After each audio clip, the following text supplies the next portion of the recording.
Hey everyone, welcome back to the channel. Today we're diving into a really interesting question that's got the tennis world talking. Can Novak Djokovic break Jimmy Connors' all-time record for the most ATP titles in history? Well, according to Mouratoglou, the famous coach who's worked with Serena Williams and Holger Rune, the answer might actually be no. Let's get into what he said and whether he might be right. Even though Novak Djokovic didn't grab that elusive 25th Grand Slam in 2025, he still made tennis history this year. At the Geneva Open, Djokovic defeated Hubert Hurkacz to claim his 100th career ATP title. That makes him just the third man in history to hit triple digits, joining Roger Federer and, of course, Jimmy Connors. Jimmy Connors became the first player ever to reach 100 ATP titles back in 1983. And he didn't stop there. He went on to win 109 titles in total, finishing his career with that ridiculous record after picking up his final one in 1989. Since then, nobody's come close to touching it. Federer finished with 103. Djokovic is sitting at 100, and the next best are Rafael Nadal with 92 and Ivan Lendl with 94. So yeah,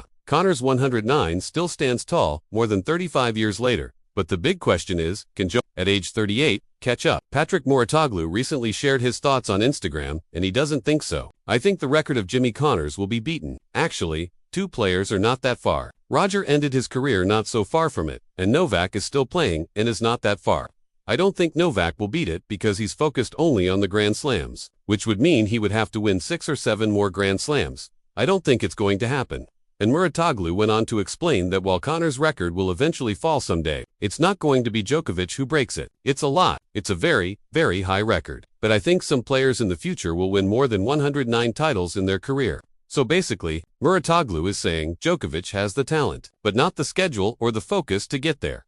And honestly, he might have a point. Djokovic has made it clear in recent years that his main priority is the Grand Slams, not smaller ATP events. That's why he plays fewer tournaments each season. He's not chasing 250s and 500s, he's chasing legacy. Still, the story isn't totally over yet. Djokovic could technically add to his total this season. He's confirmed he'll be playing the new ATP 250 event in Athens, which has replaced the Belgrade Open. And, of course, he's already qualified for the ATP Finals in Turin, where he's always a major contender. If he wins both, that would bump him to 102 titles, edging even closer to Federer's total of 103. So yeah, he might not hit Connors' 109, but overtaking Roger, that's definitely still on the table. Looking ahead to 2026. Though, it sounds like Djokovic will probably scale back even more and stick mainly to the 4 Grand Slams and maybe a couple of Masters events. So if he doesn't chase smaller tournaments, it's hard to see him catching Connors still. With Novak, you can never rule anything out. He's made a career out of proving people wrong, so who knows? So, what do you think? Can Djokovic actually go on another run and break Jimmy Connors' legendary record, or is Mouratoglou right that his focus on Grand Slams will keep him from doing it? Let me know your take in the comments below. And as always, don't forget to like, subscribe, and hit that bell so you don't miss any of the latest tennis news and stories. Thanks for watching, and I'll see you in the next one.